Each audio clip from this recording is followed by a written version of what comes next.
Yanqi, that was so wonderful. So much fun to listen to you play that. I love that. I recorded all of these at home on my little virtual instruments, and the one I recorded this on is a Bechstein. It's one of my favorite go-to pianos in this little program. So, and I have marked. Actually, here we go. You can look at my score. I have marked Chopin because don't you think it feels very much like we're playing a Chopin nocturne or something. It has that beautiful sort of organum kind of thing. And I think actually I'm not sure if Yanqi, are you using any pedal with this, or are you just using all fingers? Yeah, exactly. I think we can actually use a little bit more fingers in terms of maybe overholding. In other words, when we do have those harmonic places, as I was saying to Bryce, it would be nice to incorporate those moments when the melody is more actually a harmony than it is a melody. When we can do it as a gesture, a caress of an arpeggio. Um, then we can lavish more care on the minutia of the actual the actual melodic moments, as you do so beautifully with this trill, this turn that he gives us right at the beginning. But so for instance, I don't feel compelled to really begin terribly generously. I don't want to establish a sound. I want to create a sound.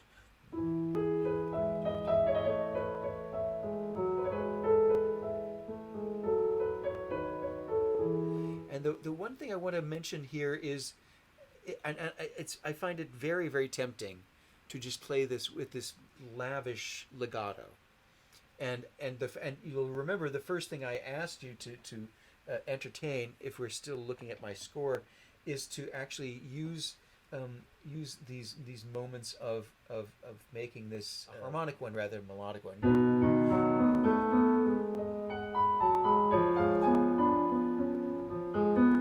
That's actually a melodic motion, but the right hand is just really filling in at that point.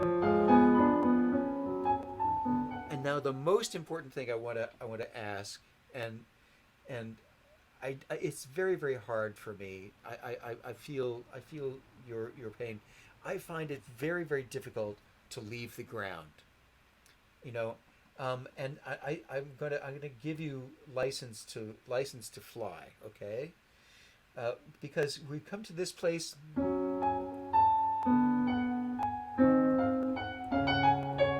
There's two things I want you to try here. In the left hand, I want you to try playing the left hand. The top voice is long. The lower voice is not terribly long. That lends a certain transparency. Using our thumb legato makes a very nice warmth, and it continues the harmony, but also it also leaves a lot more room, a lot more air in the sound, so that the right hand can sing. Now, the other part of the right hand singing that we want to encourage is that we want to encourage an agogic between the left hand and the right hand. So exaggeratedly.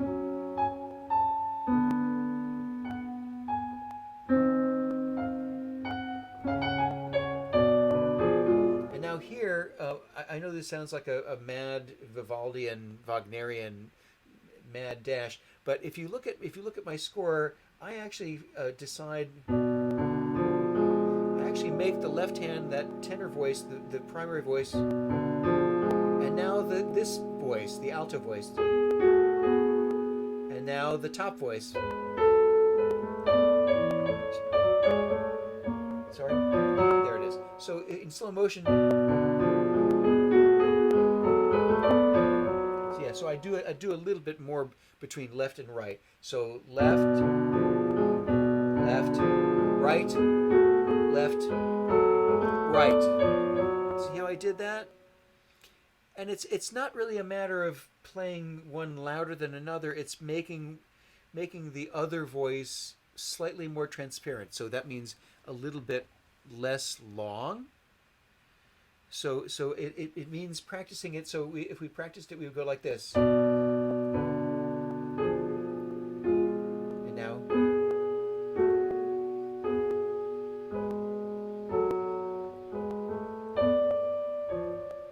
You see what I'm doing there?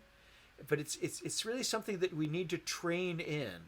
But once we do that, once we figure out how to do that, we look at a place like this in our score, and it all of a sudden says, "Oh yeah, that's what we want to do."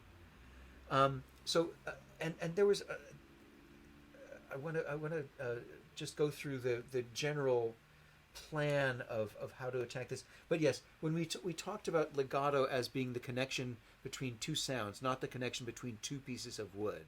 I think it's important for us, as much as we would like this to be. I like this connection of the harmony, and I love that very legato leading tone. But now, I sort of put words to each one of those notes. I'm still thinking of them as connected, but I'm not doing them in a sort of a sticky Chopinesque legato, right? Because I think you can only play too smoothly.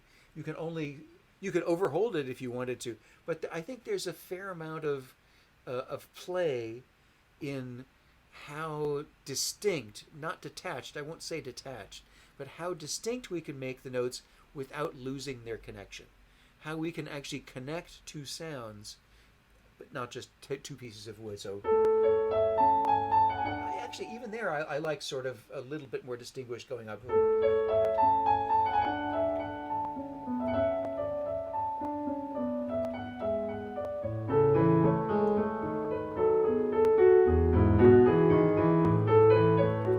And I think one good rule of thumb is, if you find yourself making a sound, I mean, this is almost an absolutely strictly two voice texture.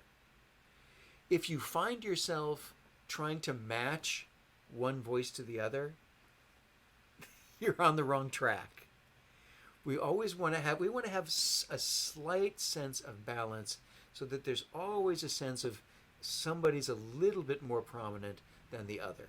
And that's not to say that we want to bring a voice out. It's usually when we decide we like that voice and we want to make the other voices accommodate.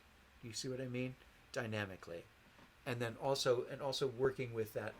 Now in terms of accommodation, we really have to think very clearly about that. This is another fugue subject like Beethoven would have liked to play. It really starts like absolutely shaking its fist. But now we have to. I'm really starting to think about these sixteenths as not as fist shaking as the eighth notes. I think we can even think of these eighth notes, especially as we've. Actually, I want to go to one more leaving the ground thing back in the prelude, because we have to talk about it, because most of this is just so luscious. And then all of a sudden there's this great sort of chromatic moment. I haven't looked into it. I'm not sure if we're looking at another 12-tone row, but we're definitely looking at something immediately wrenching in terms of dissonance. So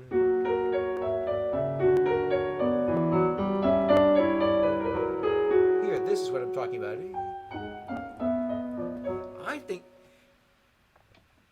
I don't know what you think, Yanqi, but it sounds to me like somebody's laughing. It's, Doesn't it? oh, I think And what's this? I mean, that's totally a joyous flourish, don't you think? Yeah. I So so just think it's like the other way is different from the joy things. Like it's for me, it's like someone sighing, because it's just the empathy, like da da da, right? yes, exactly. Well, we always react. We oftentimes react to the sighing of the chromaticism Mm-hmm. as something that we should kind of pine away for. But I find the more we concentrate on it, the Mm-hmm. more we insist on it, the more it sounds like a barbershop quartet. Yeah, how dry I am, that kind of thing.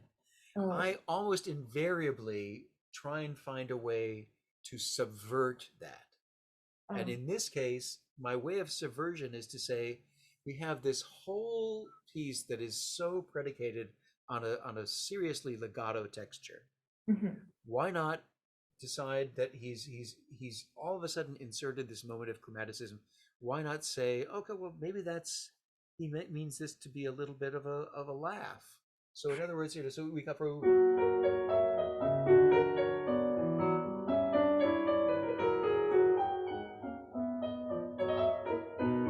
and we could snap back into tempo.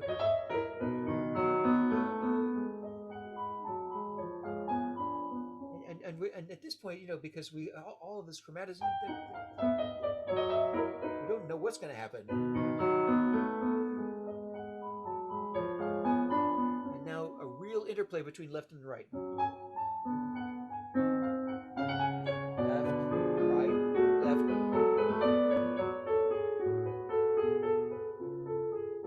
and again, those are dotted quarters. But am I going to send you to the tempo police if you don't hold them all the way through a dotted quarter? I'm going to say, do what you need, Yanqi, please. I'm more interested in the interplay between the upper voice and the middle voice, and inserting a little bit of space in between Yeah. each of those entrances, and also reacting very, very keenly to the melodic space. Now, I want to go back very quickly to the fugue, because this becomes a train wreck if we are married to the idea of making a tempo for this.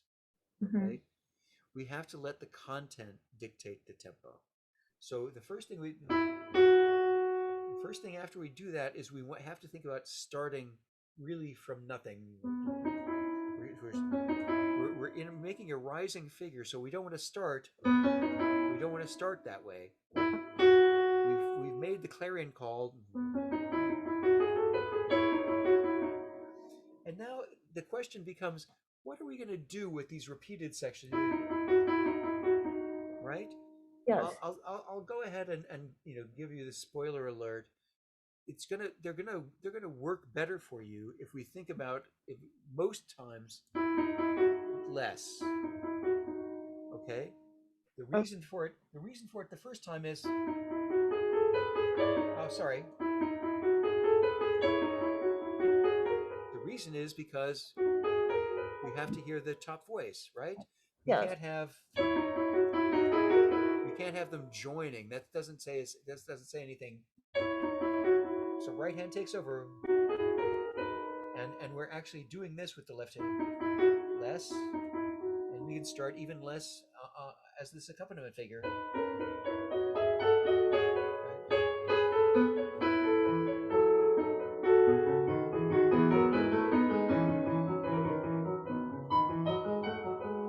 I have no idea what the tempo is.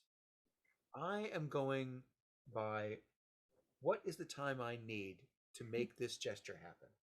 How much time do I need to make these two upper voices sound like they're coming in the right time in a comfortable way? Yeah, and here, even if we're not bringing that trill out like crazy, I still think this is a good plan for less, because we're finishing, we're resolving. And now we're in a rising motive in the left hand, falling motive in the right hand. Sorry. And here again. And we're coming in with the right hand again. So the left hand has to be less. If you ever Mhm. come up against a situation where you feel like, oh, isn't that great? All three voices are ringing away like crazy. No, don't do it. Don't do it. Step away. Step back from the cliff. I think right, because I think like this is a dancing party, Yeah, right? Because sure. everyone's so right playful and joyful thing, Yes. right? That's why I just bring like, Yes. but That's I wonderful.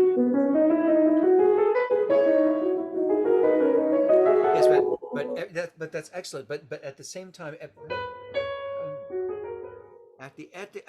every time we go from the eighth notes to the 16th notes, yes. think about starting over. Don't think of it bum ba, but don't think of it as a reaction to a silent beat. Bum ba, da, da, dee, da. Just think of it like that. Start them whenever you want to start them.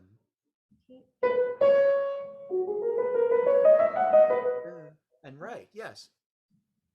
Try from the beginning and see how that sounds.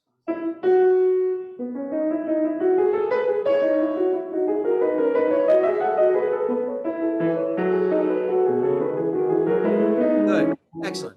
Excellent. And you don't have to die right away. I still agree that the first of these repeated notes can be fairly loud. Now the second one can be less that. And now this can be loud again. And the second one less. I want to go ahead because there's a place that I find very difficult Mhm. myself in terms of planning and how to deal with with these repeated passages, particularly in light of this sequence that's coming up.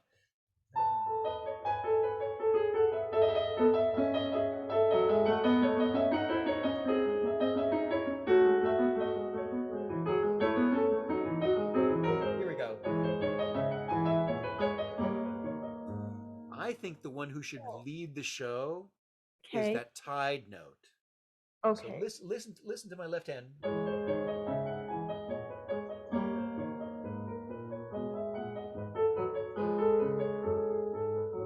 If I listen to my thumb, everything else falls into place. I know I can't be, you know, jangling around with the 16th notes. I have to tailor them to that sound. So if you start, sorry, come on, Chris, you played this before.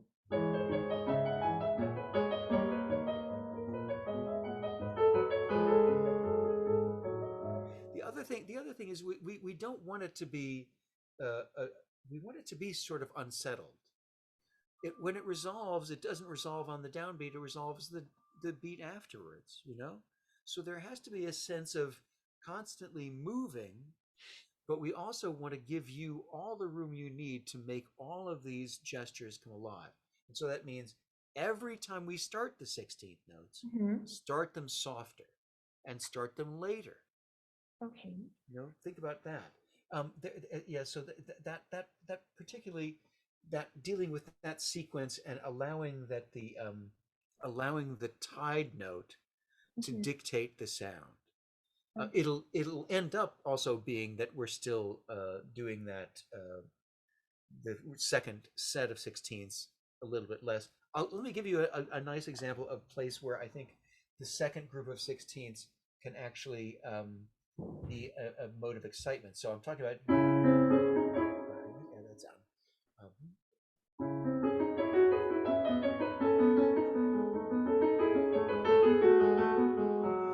See, there all we have is a always have is a tied note in the fourth beat in the right hand. So sorry,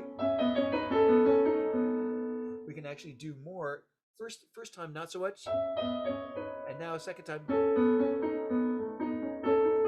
not so much. The first time more. You see, Yes. when it's useful as a connective gesture to the next downbeat, I think that can be. And I went through the piece before we saw each other today, and Mhm. that those were the two places where I really felt, yeah, this is definitely opposite day for this passage. There are no dotted notes in this piece until we get to the end. there's one there. So you see that in the left hand? Mm-hmm. He's not doing that just to make you do something more virtuosic. If we have not had a dotted note anywhere else in this piece, it's Mm-hmm. another hint to go agogic on a little bit. And look again, there's another one 2 measures later. Yeah, we really need that. We really Right. need that, you know? Yes. And so do it.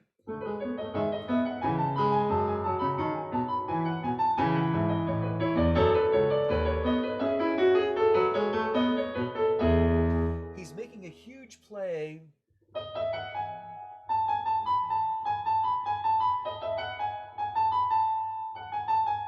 So we have to really, even if it's just a continuous stream of 16ths, as we approach the end, it should really be between 1 and 2 on every quarter.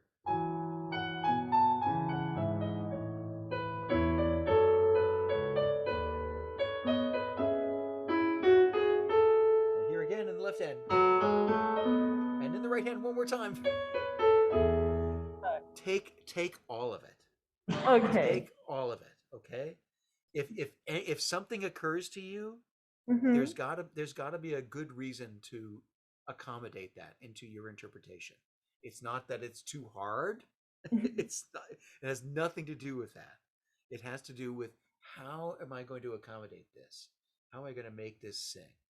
And you're so well on your way. It's wonderful. It's really great listening to you. Thank you, Right. Yanqi. Thank you. Thank you. Thank you.